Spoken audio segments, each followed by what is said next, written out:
Creative babble.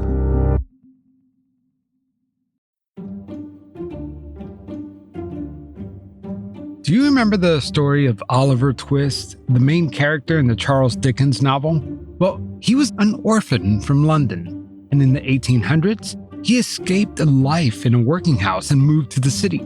And to make a living, he joined a gang of juvenile pickpockets. They could snatch wallets at lightning speed, entirely undetected by London's elite. Thief, my wallet! Hold that boy! Pickpocketing is still around today, but it isn't exactly the same as it was depicted in the Oliver Twist books. Traditional pickpocketing is common in many European tourist destinations like Barcelona, Prague, and Rome, but in many places, things have changed. People don't carry around as much cash as they used to. Nowadays, you can just leave your house with just your phone and your keys. But just because we have a more technological society doesn't mean that pickpockets are a thing of the past. If there's one thing you should learn from listening to this show is that technology changes and fraudsters and con artists adapt. Today, I'm chatting with a man who mastered everything from the classic old pickpocket wallet dip to credit card swipes and other digital fraud that you may have never even considered. I'm Javier Leiva, and this is Pretend. Stories about real people pretending to be someone else.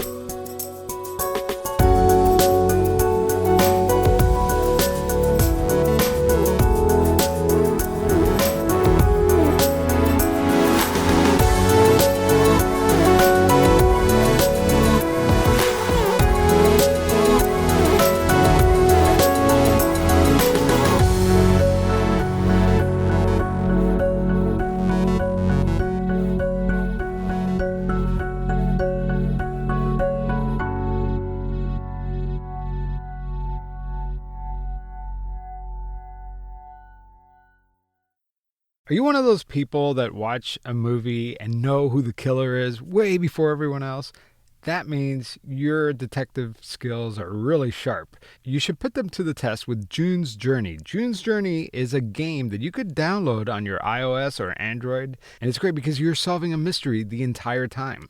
June's Journey is a hidden object mystery game with a captivating detective story, taking you back to the glamours of the 1920s. In the game, you're playing the role of June Parker, and you're searching for clues to uncover the mysteries behind her sister's murders. What's cool is that you could build your own luxury estate island, design it, the whole thing, and you collect scraps of information and fill them in a photo album to learn about each character. You could chat and play against other players. So instead of mindlessly scrolling through social media, try sharpening your mind and play a game like June's Journey. So can you crack the case?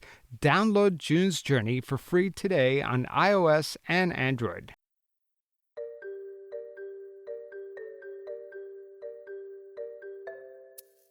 This is James Freedman. He is a master pickpocket. I suppose, like anything that you study when you're young or you get interested when you're young, you study it without really realizing you're studying because you're just fascinated with something. No different to anyone else in that, except that my subject happened to be pickpocketing. James is a British entertainer, widely known for his ability to pickpocket. And he's not just any old pickpocket. At one point, Time Out magazine deemed him one of the world's #1 pickpocket. He's the only person to have picked the pockets of the Mayor of London, the Chancellor of Exchequer, and the Governor of the Bank of England, even King Charles himself. Instead of being one of the bad guys, James Freedman considers himself a professor, and his classroom is the theater. He's known as a stage performer with theater credits including The Moment of Truth and his recent one-man show called James Freedman, The Man of Steel, Steal. I asked James to tell me how he first learned to pick pockets. I suppose 3 things happened at different times in my life, which then aligned to make me the person that I turned out to be. The first was that when I was really quite young, I think I was probably only about 7 or 8, I was collecting conkers. Do you know what conkers are? Conkers are horse chestnuts on a tree, grow on a tree.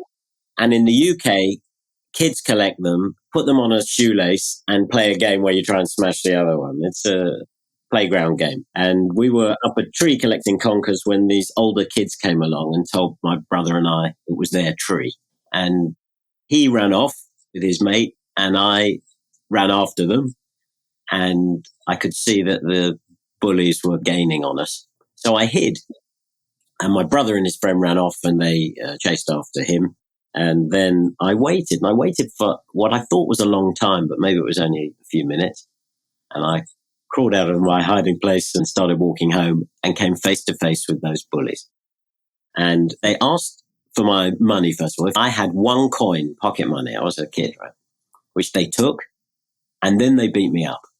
And they beat me up badly. I mean, I had a red bloodshot thing in my eye if I do that. It was from a punch, and they hurt a rib, and I wasn't in a good way. And I got home, and my mother obviously went a bit frantic. And when my father came home from work, he said, I'll go out and just check they're not around. And he went out, and he came back and said, no, they're definitely not around. They're gone. But look what I found, he said. And he gave me the coin. And I promise you, I was well into adulthood before I realized he'd just given me another coin. I loved my dad, and he was a very smart parent to just do that reassurance. A few years later, and only a film came out, which actually I think won Best Picture, called Oliver. Just a fantastic film. And on a wet holiday in England somewhere, we went to see it as a family. And I saw these things called pickpockets. And all I knew about pickpockets from the film was that they were children, and they could take things in a non-confrontational way from people who were bigger than them. And I thought, if I learned that, next time some bullies take my coin, I'll be able to get it back, and I won't get beaten up. So James went to the local library, and he asked the librarian, have you got any books that teach you how to pick pockets? Then I think she did point me to Oliver Twist, and I read that. And if you go to the original text, Dickens has got some tips in there about how to do it. Suddenly, all his thoughts were consumed with pickpocketing. Then I was very lucky. A pickpocket called Borra, that's how he would have said it, who was a theatrical pickpocket. And I think the greatest theatrical pickpocket there has ever been. He appeared on a TV show here called The Parkinson Show, which is like your Tonight shows. And my father said I could stay out and watch it. So I did. And the next day at school, I was trying to do everything I'd seen this guy do. Borra, the great theatrical pickpocket, had stolen a pen from a man's top pocket, which James could sometimes do. But Borra had also slipped a man's tie off, and James just couldn't figure out how he did it. But by the time he was 13, James was stealing ties and taking all sorts of things out of his friends' pockets. Then we had a holiday in Paris, and I was one side of the road with my mother, and my father was the other side of the road with my siblings. And I saw him get his pocket picked by some children who were using a map or a drawing as a mask. And I was screaming across the road. My mum's wondering what's the matter with me. And we crossed over the road. I said, Dad, they've stolen your wallet. He said, no, and he checked his pocket, and of course it was gone. So those things all lined up, and I just got interested in it. All these things kind of culminated, and it seemed like a central theme in your life where it's almost a way to defend yourself. It started off as a self-defense mechanism, right? Sometimes now tell people these are some steps you can take to make your life more secure. And some people say, thank you. Some people say you're paranoid. Psychologists call this defensive pessimism. And it used to be as simple as what happens if my pocket's picked? And then what happens if someone gets my credit card? And for years I would think, this is the latest scam, or this is the new thing I've just learned about. I will change my protocol. Luckily, James Freedman says that he's never been pickpocketed himself. I had a couple of attempts. I've had a hand in my pocket, but almost broke his finger taking it out. James said that he could easily use his skills to be a bad guy, but he prefers to use it for good over evil. So I was walking along, and I saw a woman with a bag over her shoulder, like an open Birkin-style bag, I think they're called, with a big purse sticking out. And this would have been about late 1980s. because I was in my first post-university job. And if I stopped to tell everyone all the time, by the way, your rucksack's open, backpack's open, by the way, I wouldn't have time to do anything else. I mean, they're so numerous. But I was watching thinking that purse is ripe for picking. So as I was thinking it, she was walking in front of me in the same direction. Someone walked in the other direction towards her and stole the purse. He swiped it. Quick side note here. There are a lot of different techniques pickpocketers use for stealing. There's the swipe, the pick, the lift, and of course, the dip. So swipe is a kind of natural motion that takes something, and dip is obviously going into a pocket or a bag and pinching something. Well, pinch is what you do when you're in there, and another word for stealing. To lift or to boost is to kick it up out of the pocket. So I saw him swipe, technically, this purse. And just for people listening, so a purse is what you would call a pocketbook, and a bag is what you guys would call a purse. I've come across this bilingual confusion before. So the pickpocket swipes the pocketbook out of this woman's bag and puts it in his own purse. And he was now, 10 yards ahead of me, something like that, walking towards me. And instinctively and very stupidly, I bumped him and took it out of his pocket and ran after the woman to return it. It was really stupid because he could have had a knife. It just wasn't a smart thing to have done. I should have got a description and reported it. But I gave it back to the woman with the words, "You've just had your pocket picked. Here's your purse." And of course, she thought I was the thief and screamed, screamed. When she calmed down, I explained, no, someone else had taken it and I'd seen it and picked his pocket to get it back, which must have sounded so far-fetched to her. She took this thing and went on her way. But James didn't get away with the whole situation unscathed. And almost as soon as she left, I felt this hand on my shoulder, like a bunch of bananas in a death grip. And it was the guy who'd stolen it. And to say he wasn't happy is an understatement. He was really annoyed with me and angry. He insisted that we went for a little walk, as he put it. I was on my way to work, and he took me first kind of, frog marching me, and then as we spoke, let go of me. But I was finding it slightly scary at the beginning, but fascinating.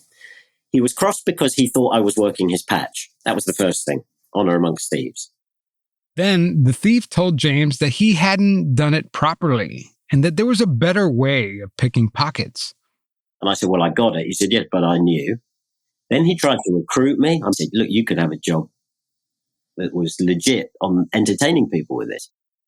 And I remember he said, no, I couldn't have people watching me. I watch people, which was an early lesson. To cut a long story short, he was a career criminal. He only picked pockets. I say that was his specialty. Different parts of the jacket have different names. There's the jacket or coat pocket, which is called the kick. The kick is where we get the expression sidekick. There's also the pit, which is inside the jacket or coat pocket. It's also called the pit because it's near the armpits. James says that this man he met was a master at picking pockets, and nobody would suspect him of being a thief. He wore handmade suits that I guess in those days were £2,000 worth. He wore handmade shoes that were more expensive. He had a beautiful watch. He had a gold or silver boutonniere with a single flower on his lapel. And he looked every inch the city gent. But I can tell you, crime does not pay. He lived in dreadful social housing in a place I'm not going to mention because I've always kept his identity secret. His wife, I'm sure, must have known what he did for a living. But if I rang her, and it was before the days of mobile telephones, she'd say, oh, no, he's at the office. She meant he was on the streets working. His children, who I think were about my age, I don't think they knew what their father did.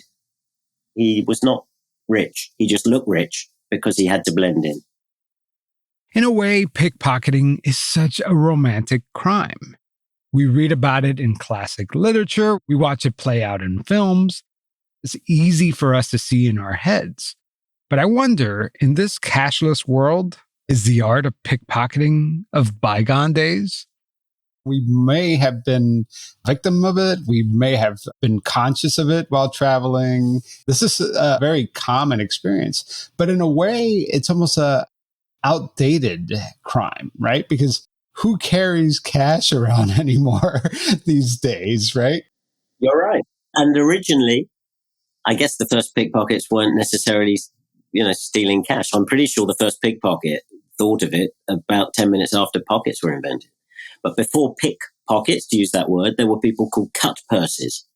And when purses were little bags attached to the belt, they would literally cut the purse. So all these words are descriptive. The fashion and the change in fashion and pockets and zips and Velcro have changed people's techniques. But the psychology of those bad guys has not changed since the first one. And I'll give you an example of how these fraudsters or scam artists evolve. I met a guy on a ship. We were actually going through the Panama Canal, which is kind of interesting. And I noticed he had a very nice watch on his right wrist. I didn't mention the watch. I just asked him, "Are you left-handed?" He said, "No. Why do you ask that?" I said, "Oh, I noticed your watch on your right hand." In Panama, we had a problem.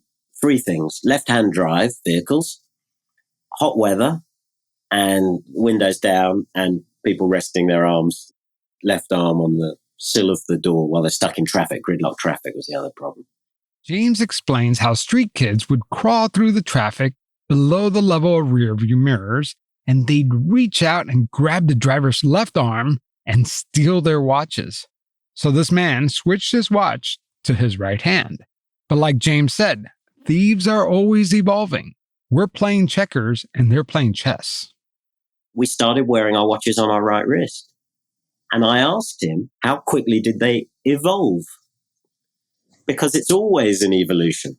And he said, within about 6 months. I said, what was the evolution? He said, the evolution was they would still crawl through the traffic below the level of the rearview mirror, this time with a pin. And they would tap you on your left arm with the pin. You think you've been bitten by a mosquito, so you swipe with your right hand. They grab your right hand and take the watch. Never in a million years would someone think of that as a strategy. It's only because they learned the first bit and had to evolve and adapt. And fraudsters now, and a large part of it is digital, is an evolution. When we come back, James Freedman will show us how digital pickpocketing works.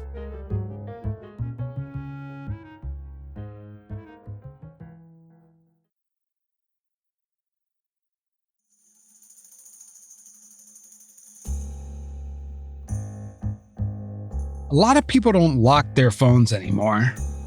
Or if they do, it's something like 000 or 111. If you do lock it with a reliable passwords, your friends, peers, partners, parents already know the code. Just persuade the owner to tell you the passcode without realizing they've done it. James Freedman says that he has several techniques to get his audience to reveal their secret 4-digit passcode. For example, supposing I knew someone's address, okay, and their date of birth from their registration. If I've got that sort of information before I address an audience, I'll say something like, let's try a game. Take out your calculator. And into the calculator, type in your shoe size. And then multiply it by your age today. Okay. And then multiply that by the day of your birthday. And multiply that by the number of your front door. And then let's multiply or add the passcode that unlocks that phone. And now press equals. And if you all show me the totals or have a look with each other, they'll be different. And people are quite happy to show those totals, which is a stupid thing to do, really, if you think about it, because it's not an anonymous total. It's maths. It's a total made up of some factors, one of which is a passcode, right? But people think he doesn't know my birthday and my date of birth and my door number. Well, I could know all that. Maybe I don't know. I often put shoe size in because I don't know the shoe size. And then I'll say to one person who has shown me what the total is. And then James memorizes the total he's been shown. If you've got the total and you've only got 5 things to divide it by, and you're holding a calculator, you can deduce it. So through some math, I don't know, some might say complicated math, James Freedman can figure out a person's passcode. I think that's an overly elaborate trick. If you really want to know someone's phone passcode, all you have to do is stand anywhere within eyeshot and you could see the code right over their shoulder. So I don't tell anyone the passcode to my phone, including the woman I love.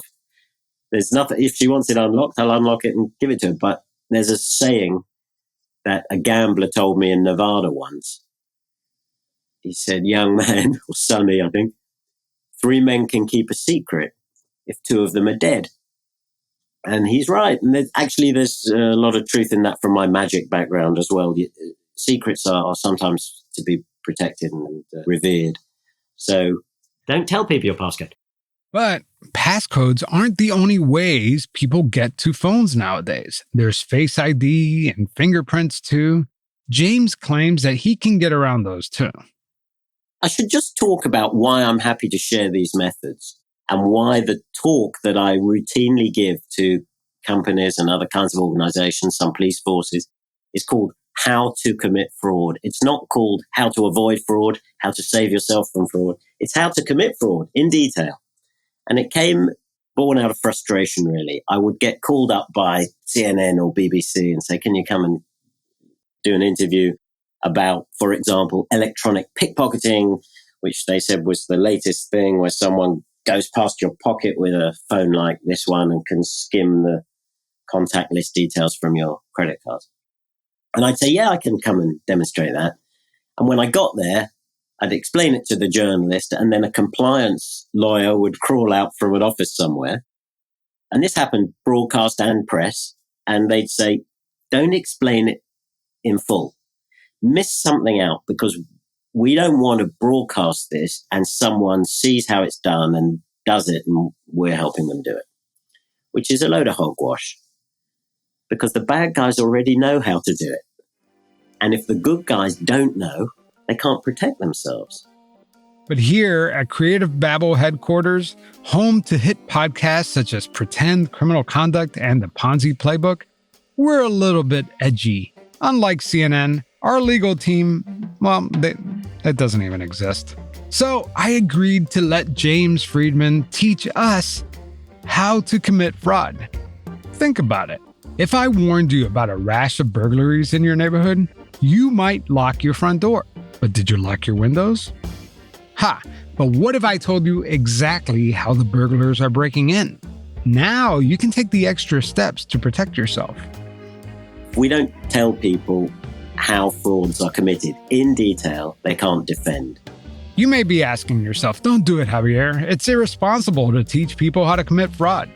What if you're giving bad guys ideas? Well, the truth is, the bad guys already know how to do all this. You're the one in the dark. And I guess, depending which statistics you read, maybe 1-2% of people are going to take the information and try and do dodgy things with it. I'm okay with those odds, because if the other 98-99% are educated, the 1 or 2% aren't going to get so far. The bad guys already know this stuff and the good guys need to know. That's why when you said, can we explain in detail? I said, yes, please, I'd love you to. And I agree with that philosophy. I mean, if the bad guy already knows, you've already kind of explained the evolution of the bad guy. Yeah. The bad guy will find the way. You said it yourself, pickpocketing was invented the day after the pocket was invented. So right. On the same day. Right. On the same day. Yeah. I mean, we could, while we're talking about phones, biometric data. Now, a lot of phones have Face ID or the fingerprint. How can a digital pickpocketer in 2023 get around that? Well, they can. And that's what we're going to talk about in the next episode. We're going to explore all the different ways that you can be digitally pickpocketed and how best to protect yourself. That's next time on Pretend. If you want to listen to part 2 right now, sign up for Pretend Plus on Apple Podcasts, Or for non-Apple users, you can listen to both episodes on Patreon. I'll have a link in the show notes. Remember, Pretend Plus allows you to listen to all 3 of my podcasts early and ad-free. In fact, right now, you can binge the entire new season of Criminal Conduct. Yep, 1 membership to Pretend Plus gives you all 3 shows, so quite a bargain, and you're supporting a little indie show like this. So I really appreciate it. We'll talk next week. This episode was written, researched, and produced by Audrey Gibbs and myself, Javier Leiva, and it was edited by the talented Punith Shenoy with the podcast pundits.